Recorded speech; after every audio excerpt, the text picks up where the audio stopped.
No importa qué tanto dinero tengas, qué tan famoso seas, todos los logros que hayas obtenido, el día que te toca partir, te vas y no puedes comprar un minuto más de vida. Luis Bernardo García Casas desde Canadá y Bianca Jara Murrieta desde México nos enseñan a aprender a fluir como una gota de agua. En este episodio, aprenderemos las herramientas correctas y efectivas para llevar al éxito el proceso de cambio. Comenzaremos con el cambio de enfoque y la importancia del tiempo para poder implementar las nuevas acciones que nos llevarán a ser esa nueva persona que queremos. Bianca estudió ingeniería, pero su vocación es la salud. Varios eventos que sucedieron en la vida de Bianca la llevaron a descubrir su pasión por la medicina cuántica, la cual ayuda a que el cuerpo sane por sí mismo. Sus 15 años de experiencia como terapeuta en esta disciplina, como también su pasión por la salud integral, acompañados por el éxito de Luis en su proceso de cambio, nos llevará a pensar en qué es lo mejor para nuestras vidas y que los acontecimientos no deseables pueden ser un trampolín para lograr la plenitud con la vida y con nosotros mismos. Aquí comienza La Gota de Agua. Hola, hola Luis, ¿cómo estás? Ya ahora para empezar nuestro episodio número 5. Pues aquí muy bien también, ya después de una semana. Qué rápido se va el tiempo, Carol. Sí, rapidísimo, pero mira, siempre me emociona esta parte cuando vamos a empezar a hablar de nuestro siguiente episodio porque como siempre tenemos muchas cosas bien interesantes que compartir. Así es. Sí, y nos quedamos, mira, la vez pasada pues hablábamos, ¿no? De pues este proceso tan importante de las etapas del cambio y de hecho fue un modelo desarrollado por estos autores Prochaska y Di Clemente a finales de los 70s que se había hecho para tratar los problemas de adicción, pero bueno, nos quedó súper claro que también sirve para pues poder erradicar otros comportamientos nocivos, ¿no? Que podamos tener. Estuvo muy interesante cómo nos pudiste,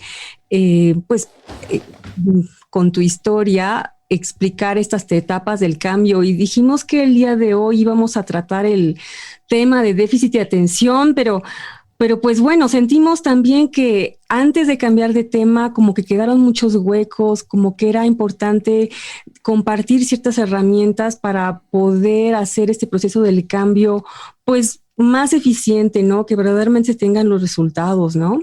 Así es. Se nos quedaron algunos huecos ahí para recomendar qué hacer con el día a día para poder ir mejorando.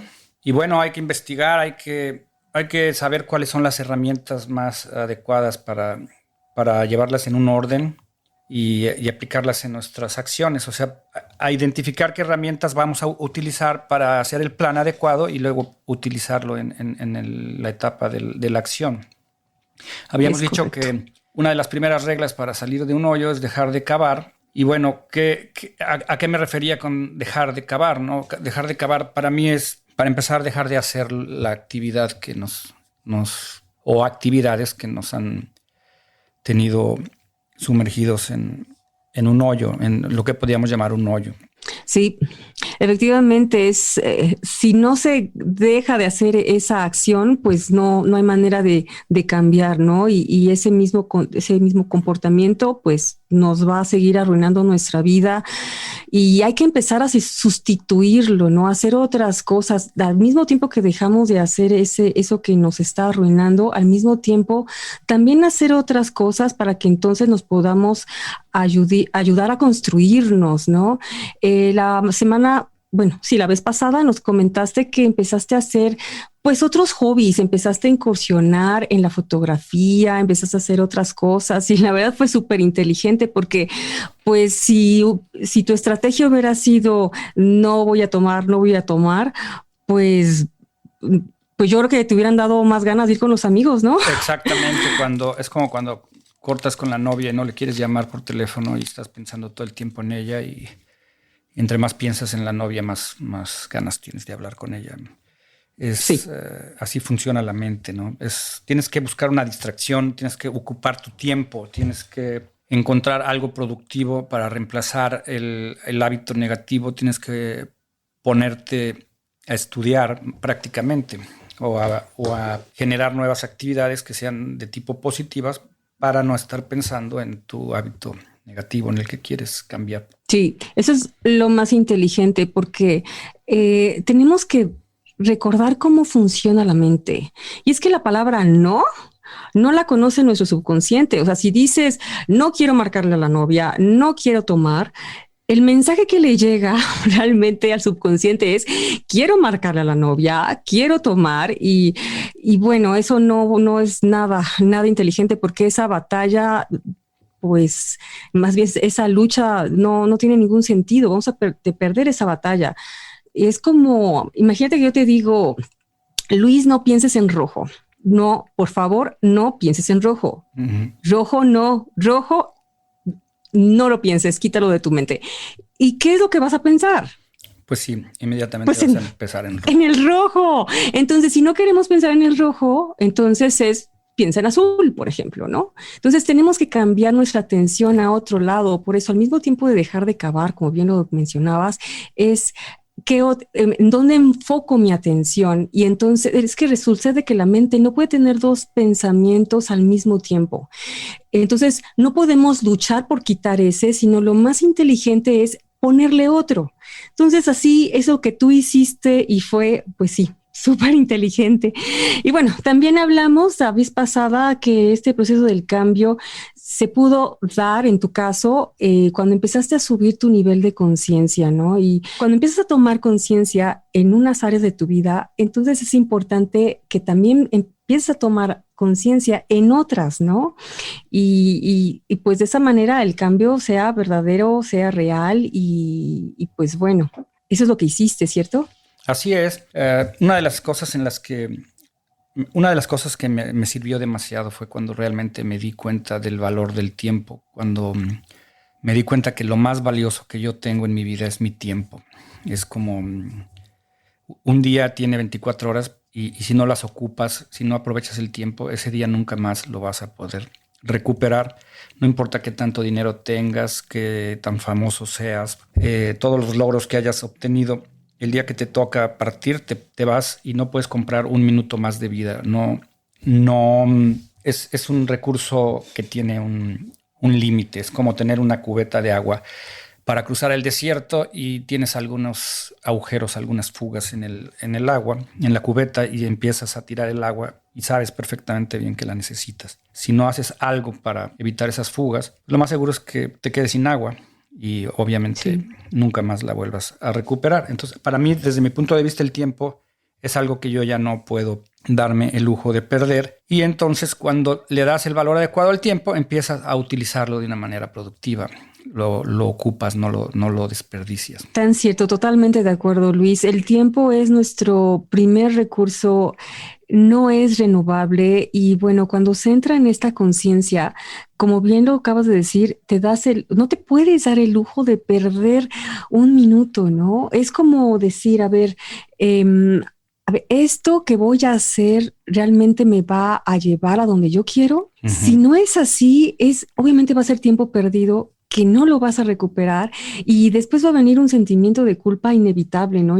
Porque cuando estás en la inconsciencia, pues como que no pasa nada, ¿no? Pero cuando ya entraste en este proceso del cambio, cuando cada vez tienes mayor nivel de conciencia, entonces ves que es como el ejemplo que pusiste, no puedo desperdiciar una sola gota. De esto depende mi vida, ¿no? Que pueda seguir viviendo. Hay un ejemplo, dicen que el millonario y el mendigo tienen las mismas horas en un día. La única diferencia entre los dos es cómo utilizan su tiempo. Si tú eres una persona que llega a trabajar cansada y lo único que haces es ponerte a ver la televisión, desde mi punto de vista, yo me acuerdo que yo llegaba de trabajar, ponía la televisión y me pasaba horas buscando en los canales algo que me llamara la atención.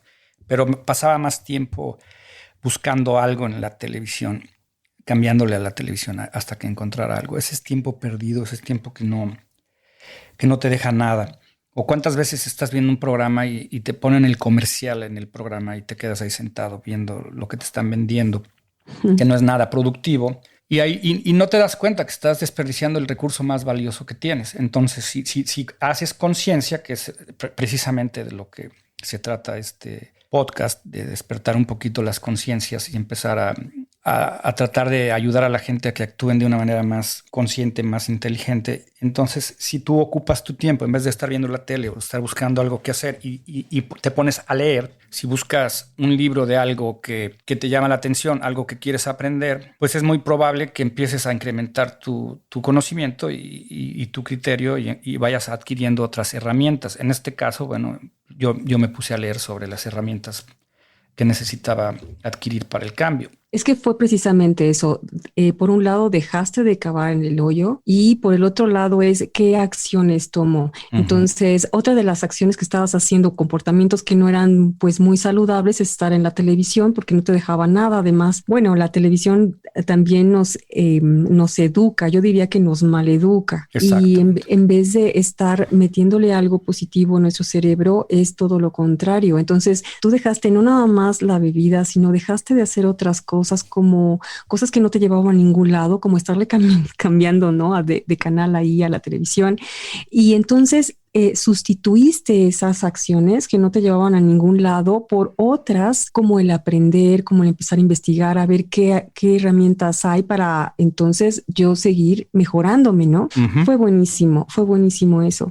Y bueno, también la vez pasada hablábamos también que bueno, para hacer un gran cambio, una transformación, es muy importante tomarse de la mano de algo superior, más grande que uno mismo, ¿no? El creer en un ser superior, saber que venimos de él, pues bueno, eso nos recuerda nuestra esencia divina, ¿no? Nos concebimos como seres que podemos aspirar a la grandeza sin importar lo que nosotros pensemos, ¿no? De nosotros mismos, de lo que piensen de nosotros los demás, y entonces nos podamos comportar como lo que somos, esa grandeza que tenemos dentro, y además comportándonos de acuerdo a los valores que son inalienables, como la verdad, la rectitud, el amor compasivo con nosotros, con los demás, ¿no?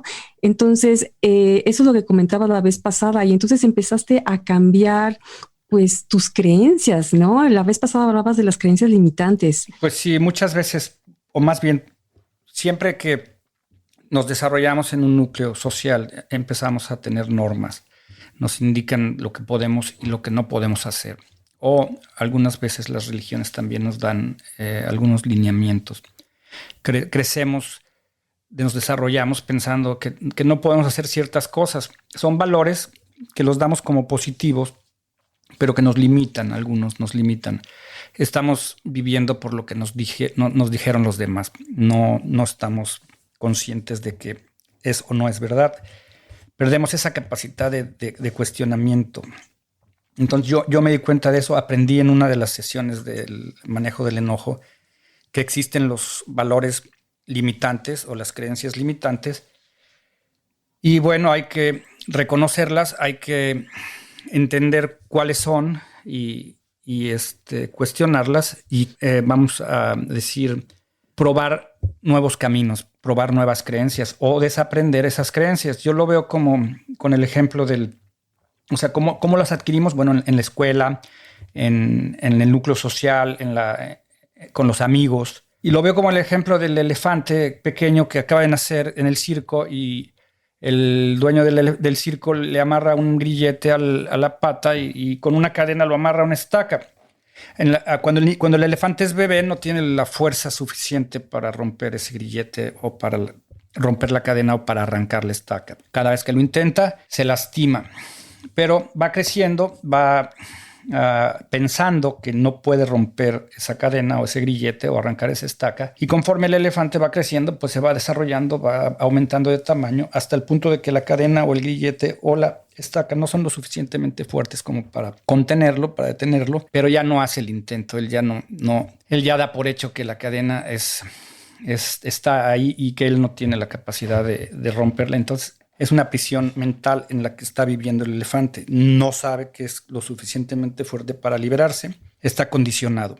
Desde mi punto de vista, esos son las creencias limitantes o los valores limitantes. Hay que analizarlos, hay que descubrirlos y hay que cambiarlos para poder avanzar. Sí. Si ese elefantito que luego llegó a ser un elefante ya adulto, ¿no? Si supiera la fuerza que tiene, que simplemente moviendo la patita, pues podría zafarse de esa estaca, ¿no? Pero lo que es, qué poderoso, qué impresión. Sí, es Esto igual de que las como creencias. con aquel perrito que está amarrado a una cuerda de unos 10 metros de largo y cada vez que corre llega a lo largo de la cuerda y se jala, se queda, se da el jalón y se lastima y entonces ya no se atreve a salir más allá. Aprende a no pasar de esos 10 metros. Reconoce cuándo puede, hasta dónde puede llegar. Llega el punto en que le pueden quitar la cuerda y el perro no se va a ir jamás de ese perímetro. ¿Por qué? Porque ya está mentalmente condicionado a que no puede salir de esa área. Así somos nosotros. Aprendemos Sí. cosas limitantes, cosas que nos impiden salir adelante. Muchísimas y nos impiden ir más allá. También este ejemplo del perrito, pues sí, ¿no? O sea, no hay nada que le impida seguir, ¿no? Corriendo, ser libre, pero él ya sabe que así ya en su subconsciente ya tiene ese programa que hasta ahí, no más de 10 metros, ¿no? Como otra lo que acabas de mencionar en este ejemplo.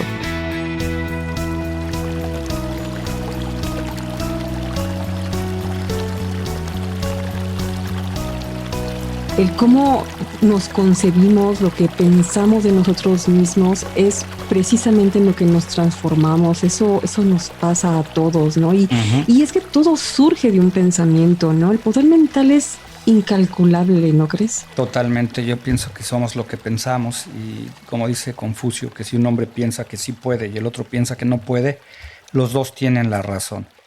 Somos lo que pensamos. Si piensas que eres una persona capaz, si piensas que puedes salir adelante, lo puedes hacer. Pero si piensas que eres una persona incapaz o que eres un ignorante o que no tienes opciones, todas esas maneras de pensar son condicionantes. Si empezamos a reemplazar los pensamientos negativos por pensamientos positivos, podemos revertir la historia. Lo que pasa es que estamos acostumbrados a siempre hacer lo mismo, esperando tener resultados diferentes. No nos atrevemos a cambiar nuestra manera de pensar porque no reconocemos cuáles son nuestros pensamientos limitantes. O sea, yo he leído varios libros, ahí fue donde empecé a adquirir más conocimientos y filosofías, y hay libros que son antiguísimos, o sea, tratan de miles de años, algunos de 1800, como El hombre piensa de James Allen, que es prácticamente, habla del poder de la mente, el poder del pensamiento, que no hay un límite. Si lo puedes pensar, lo puedes lograr. Si te acostumbras a pensar en positivo, te acostumbras a pensar en que no hay limitantes, realmente yo no pienso que haya ninguna limitante.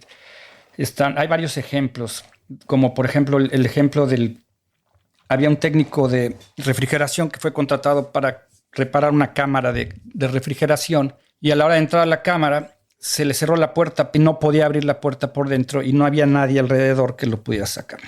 Entonces el cuate empezó a preocuparse y a pensar que se iba a morir, que se iba a morir congelado.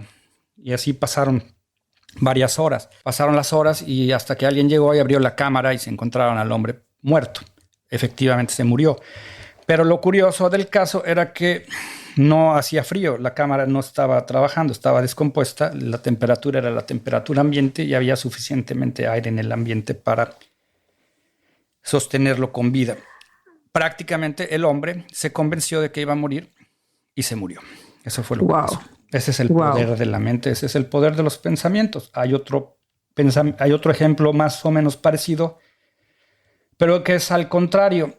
Había un muchacho que era medio burro, que no tenía mucho éxito en la escuela, pero presentó un examen para entrar a una universidad y sacó muy buenas calificaciones. Aparentemente, milagrosamente, sacó calificaciones de una persona muy capacitada.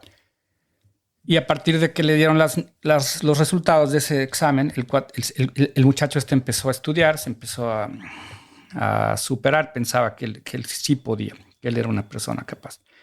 Más adelante se dieron cuenta que los resultados estaban equivocados, que él efectivamente no había pasado el examen. No.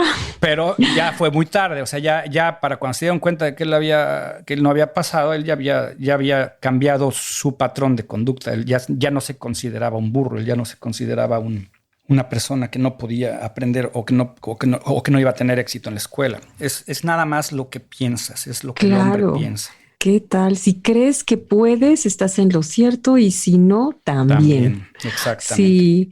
Oye, pero se dice muy fácil, ¿no? Hay que pensar diferente, ¿no? Pero ciertamente no lo es, ¿eh? Pues resulta que tenemos programas mentales que ya se ejecutan, se autoejecutan, ¿no? Normalmente a nivel subconsciente. Entonces, pues es difícil, ¿no? Porque, pues, digamos que tú quieres hacer algo y resulta que, pues, te traiciona del subconsciente tal cual y sin pensarlo, estás viendo que estás incurriendo en los actos que dijiste que no ibas a hacer, ¿no? Ujú. Entonces hay que irse como un pasito atrás, ¿no? O sea, porque ¿de dónde surgen los pensamientos? Entonces, gran parte de esos pensamientos surgen de qué filosofía, de cuál es nuestro sistema de creencias.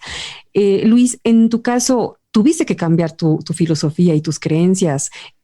¿Cómo lo hiciste? Pues mira, yo la verdad no tenía una filosofía de vida. Yo pienso que mucha gente está viviendo nada más por día al día. O sea, vivimos al día, repetimos el día anterior. Hacemos siempre lo mismo.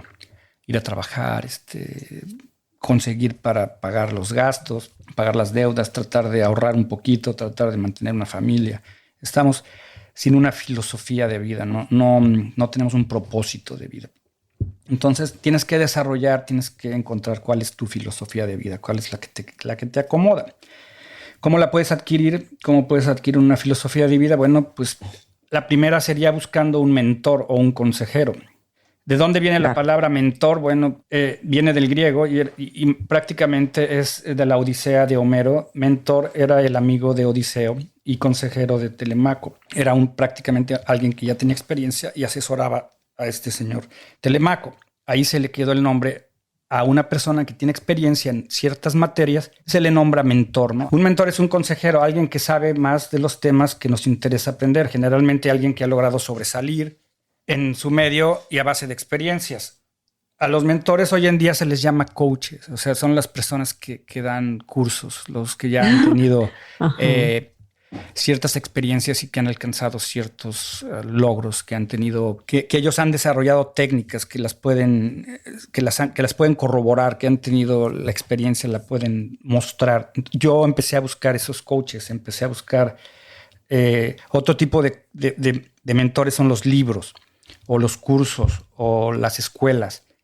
Ahí fue donde yo empecé a adquirir conocimientos de filosofía y fui encontrando varias que me acomodan. O sea, aprendes de budismo, aprendes de el taoísmo o puedes el estoicismo. Empiezas a adquirir una mentalidad y empiezas a ver cómo estas filosofías funcionan cuando las aplicas. Primero las tienes que entender, las tienes que leer, las tienes que aplicar y ver si funcionan.